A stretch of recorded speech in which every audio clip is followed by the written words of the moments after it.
বন্ধুরা কয়েকদিন ধরে পিএম কিষানের 2000 টাকার আপডেট আপনাদের সামনে দিয়েছি, তারপরেও আপনারা কমেন্টে জানিয়েছেন টাকা ঢুকিনি। তারপরে লক্ষ্মী ভাণ্ডারের ভিডিও ছাড়লাম, পরের দিন আবার লক্ষ্মী ভাণ্ডারের ভিডিও ছাড়তে গিয়ে দেখি পিএম কিষানের বড় আপডেট সামনে এলো। বন্ধুরা আজ 7ই ফেব্রুয়ারি সকাল থেকেই একটাই প্রশ্ন সবার মনে, পিএম কিষানের 2000 টাকা কি ঢুকতে শুরু করেছে? অনেকে বলছেন টাকা পেয়েছেন, আবার অনেকের অ্যাকাউন্টে এখনো আসেনি। তাহলে আসল সত্যটা কি? সরকার কি আজ নতুন রিলিজ করছে, নাকি এটা শুধু গুজব? আর সবচেয়ে গুরুত্বপূর্ণ, আপনার নাম কি লিস্টে আছে? আপনি কি টাকা পাবেন? তো আজকের ভিডিওতে আমি পরিষ্কার করে জানাবো টাকা চেক করার সঠিক পদ্ধতি, আর কারা আগে পাবে টাকা সব পরিষ্কার করে দেব। তাই ভিডিওটি শেষ পর্যন্ত দেখুন, না হলে আপনার টাকা মিস হয়ে যেতে পারে। চলুন বন্ধুরা শুরু করি।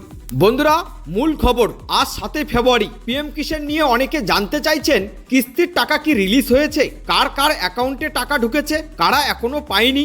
সাধারণত পিএম কিষাণের টাকা সরাসরি ডিবিটির মাধ্যমে ব্যাংকে যায়। যাদের ইকেওয়াইসি সম্পূর্ণ, ব্যাংক অ্যাকাউন্ট আধারের সাথে লিঙ্ক, ল্যান্ড ডিটেলস ভেরিফাইড, তাদের অ্যাকাউন্টে আগে টাকা আসে। অনেক সময় টাকা রিলিজ হলেও সব অ্যাকাউন্টে একদিনে ঢোকে না, ধাপে ধাপে যায়। আপনি নিজের স্ট্যাটাস চেক করবেন কিভাবে? পিএম কিষাণ অফিসিয়াল পোর্টালে যান, বেনিফিশিয়ারি স্ট্যাটাসে ক্লিক করুন, আধার বা মোবাইল নাম্বার দিন, ওটিপি দিয়ে লগ ইন করুন।